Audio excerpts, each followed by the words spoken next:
Hello everyone, in this video I am going to show you how to add emoji in Windows 11. So for this what you need to do is go to the start button here, then you have to search for the settings option from here, and when you are in the settings option you have to wait a couple of seconds here, then you have to choose the personalization option from the left hand side.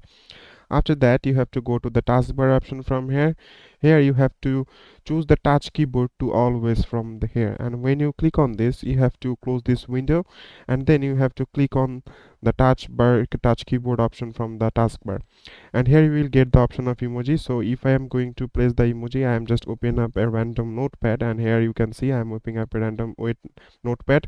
After clicking on the start button option from here, then you see if you simply click on it, and then you have to click on the emoji button from here.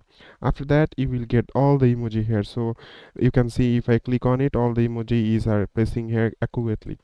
And the second method is that you can simply go to the notepad again, and then you have to click on the windows plus full stop, and then it will just simply open up the emoji here. For example, you will get the emoji and you can also place it anywhere in the display.